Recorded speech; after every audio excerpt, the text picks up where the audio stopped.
Welcome to always நம்ம சமையல். நம்ம வீட்டில் இருக்கிற பொருளை வச்சு ஒரு சூப்பரான எக் மோமோஸ் தான் இன்றைக்கி பண்ண போகிறோம். இந்த ரெசிபியை ரொம்பவே குயிக்காக ஈஸியாக செஞ்சு முடிச்சிடலாம்.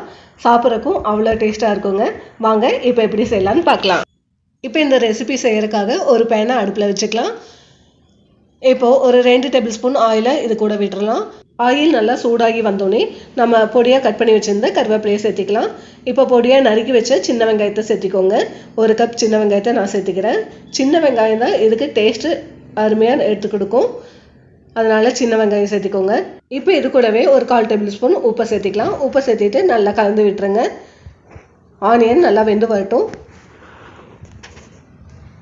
பாருங்கள், இப்போ ஆனியன் நல்லா வெந்து வந்துருச்சு. இப்போ ஒரு 1/4 டேபிள் ஸ்பூன் மிளகாத்தூள், காஷ்மீரி மிளகாத்தூளை நான் சேர்த்திக்கிறேன். ஒரு 1/2 டீஸ்பூன் நூடுல்ஸ் பவுடர், ஒரு 1/4 டேபிள் ஸ்பூன் மிளகுத்தூள், இது எல்லாத்தையும் சேர்த்திட்டு நல்லா கலந்து விட்டுடலாம். ரொம்ப ஈஸியாக இந்த ஸ்டஃபிங்கை நம்ம செஞ்சு முடிச்சிடலாம். அவ்வளோதாங்க. ஸ்டவ்வை ஆஃப் பண்ணிவிட்டு இந்த பவுடரில் நீங்கள் சேர்த்திட்டு வதக்கி விட்டுருங்க. இப்போ ஒரு 10 நிமிஷம் இதை ஆற விட்டுடலாம். இப்போ இன்னொரு பாத்திரத்தில் ஒரு 3/4 கப் மைதா மாவை நான் சேர்த்திக்கிறேன். 1/2 டேபிள் ஸ்பூன் ரவையை சேர்த்திக்கோங்க. 1/2 டீஸ்பூன் உப்பை சேர்த்திக்கலாம். இப்போ ஒரு 1/4 கப் தண்ணியை எடுத்து இதில் நல்லா கலந்து விட்டுடலாம். இப்போ இதை சப்பாத்தி மாவு பதத்துக்கு நல்லா பிசைஞ்சு எடுத்துக்கோங்க. இப்போ இது கூடவே கொஞ்சம் கொஞ்சமாக தண்ணியை சேர்த்தி நல்லா பிசைஞ்சு விட்டுக்கோங்க. நல்லா பூரி மாவு பதத்துக்கு பிசைஞ்சு விட்டுக்கலாம். இப்போ இது கூடவே கொஞ்சமாக ஆயிலை விட்டு மேலே நல்லா ஸ்ப்ரெட் பண்ணி விட்டுறலாம். இப்போ பாருங்கள், மாவு கரெக்டான கன்சிஸ்டன்சிக்கு வந்திருக்கு. இப்போ இதை 2ஆக டிவைட் பண்ணிவிட்டு இதை ஒரு 10 நிமிஷம் அப்படியே விட்டுறலாம். இப்போ பாருங்கள், பால் மாதிரி நல்லா தட்டி வச்சுட்டு ஒரு 10 நிமிஷம் நம்ம இதை அப்படியே விட்டுறலாம். இப்போ இதை மூடியை போட்டு தனியாக எடுத்து வச்சிடலாம். ஒரு 4 முட்டை மட்டும் நீங்கள் சேர்த்து செய்கிற மாதிரி இருந்தால் நான் காமிச்ச அளவில் ஒரு பாட் மட்டும் நீங்கள் போட்டு செஞ்சால் போதும். அது அளவு கரெக்டாக இருக்கும். இப்போ பாருங்கள், நம்ம 2ஆக பிரித்து வச்சுருந்தோம்ல, அந்த மாவில் ஒரு மாவை மட்டும் எடுத்து நல்லா தட்டிக்கிறேன். ரவுண்ட் ஷேப்பில் நல்லா தட்டிக்கலாம். ரொம்ப திக்காகவும் இல்லாமல் ரொம்ப தின்னாகவும் இல்லாமல் கரெக்டான சைஸுக்கு நீங்கள் தட்டி எடுத்துக்கோங்க.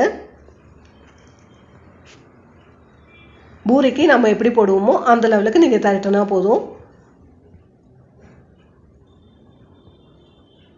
பாருங்கள், இந்த மாதிரி சின்னதாக ஒரு மூடி, ஒரு சம்படம் மூடி இருந்தால் இந்த மாதிரி அதை வச்சு நீங்கள் இந்த மாதிரி கட் பண்ணி எடுத்துக்கோங்க. மாவை நல்லா கட் பண்ணி எடுத்துகிட்டு எக்ஸ்ட்ரா பாட்டையெல்லாம் நம்ம எடுத்துடலாம்.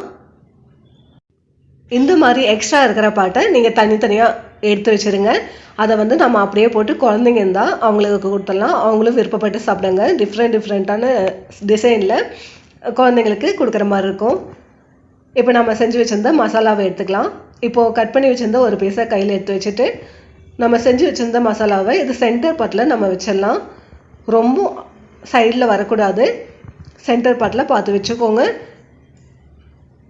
இப்போ முட்டையோட மஞ்சக்கரு இதை மட்டும் எடுத்து சென்டரில் இப்படி வச்சுருங்க. பார்த்து இந்த வேலை செய்யும்போது பார்த்து செய்யணும். மேலே இன்னொரு பீஸை எடுத்து வச்சுட்டு இந்த மாதிரி ரோல் பண்ணி விட்டுருங்க. பார்த்து கவனமாக செய்யணும். சென்டரில் இருக்க முட்டை உடையாமல் பார்த்து கவனமாக செஞ்சுக்கோங்க.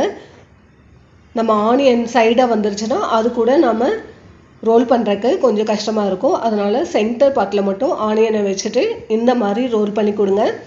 இதில் இந்த வேலை மட்டும்தான் கொஞ்சம் டஃப்பாக இருக்கும். மற்றபடி ரொம்பவுமே ஈஸியான ரெசிபி தான் இது. பாருங்கள், இப்போ எல்லாமே இந்த மாதிரி ரோல் பண்ணி எடுத்தாச்சு. பார்க்குறக்கே எவ்வளோ சூப்பராக இருக்குது பாருங்கள். இதை அப்படியே நம்ம டஸ்ட் பண்ணி வச்சுருந்த தட்டில் வச்சிடலாம். இந்த மாதிரி வைக்கும்போது தான் நமக்கு தட்டில் ஒட்டாமல் இருக்கும். இப்போ நம்ம செஞ்சு வச்சுருந்த எல்லாத்தையும் எடுத்து இந்த மாதிரி ஸ்டஃபிங்கை கொடுத்துக்கலாம். இந்த ஒரு ஸ்டெப்பை மட்டும் நல்லா பார்த்து பொறுமையாக செஞ்சுக்கோங்க. ஆனால் இதோட டேஸ்ட்டு செம அல்டிமேட்டாக இருக்குங்க. சாப்பிட்றதுக்கு செம டேஸ்ட்டாக இருக்கும். ஈஸியாக வீட்டில் இருக்கிற பொருளை வச்சு செய்கிற ரெசிபி தான் இது. ஆனால் டேஸ்ட்டு செமையாக இருக்கும். பாருங்கள், இந்த மாதிரி எல்லாத்தையுமே நம்ம ரோல் பண்ணி எடுத்துக்கலாம். ரோல் பண்ணும்போது உள்ளே இருக்கிற முட்டைக்கு டிஸ்டர்ப் பண்ணாமல் பார்த்து ரோல் பண்ணி எடுத்துக்கோங்க. இப்போ இதை எல்லாத்தையுமே ஒரு தட்டில் வச்சுட்டு தனியாக எடுத்து வச்சுருங்க. இப்போ ஒரு பேனில் ஆயில் விட்டுக்கலாம். ஆயில் விட்டு நல்லா சூடு பண்ணிவிட்டு இப்போ நம்ம செஞ்சு வச்சுருந்த மோமோஸை இது கூட சேர்த்திடலாம். பார்த்து பொறுமையாக சேர்த்திக்கோங்க. இது லைட்டாக நம்ம வேக வச்சா போதும். இருக்கிற மாவு மட்டும் வேகிற மாதிரி பார்த்துக்கோங்க. லைட்டாக வேக வச்சுட்டு அப்படியே எடுத்துக்கலாம். இதை நம்ம வெளியே எடுக்கும்போது பேக் சைடாக திருப்பி பார்த்து எடுங்க. அப்போ தான் நமக்கு எண்ணெய் வடிஞ்சு வரும். பாருங்கள், நல்லா எண்ணெய் வடிஞ்சோடனே இந்த மாதிரி திருப்பி விட்டுக்கலாம். இதை இப்போ அப்படியே தனியாக எடுத்து வச்சிடலாம். பாருங்கள், பார்க்குறக்கே எவ்வளோ சூப்பராக இருக்குல்ல. இதை ஆஃப் பாயில் மாதிரி நல்லா பொரிச்சு எடுத்துக்கோங்க. ஃபுல் பாயில் பண்ண வேண்டாம். பாருங்கள், பார்க்குறக்கே சூப்பராக இருக்குல்ல. சாப்பிட்றக்கும் செம்ம டேஸ்ட்டாக இருக்கும். மசாலாவோட அந்த ஆஃப் பாயில் டேஸ்ட்டில் எக்கை சாப்பிடும்போது அவ்வளோ டேஸ்ட்டாக இருக்கும். நீங்களும் இந்த மாதிரி டேஸ்ட்டான ரெசிபியை உங்கள் ஃபேமிலி மெம்பர்ஸுக்கு சுட சுட செஞ்சு கொடுத்து அசத்துங்க. கண்டிப்பாக இந்த ரெசிபி உங்களுக்கு யூஸ்ஃபுல்லாக இருக்கும்னு நினைக்கிறேன்.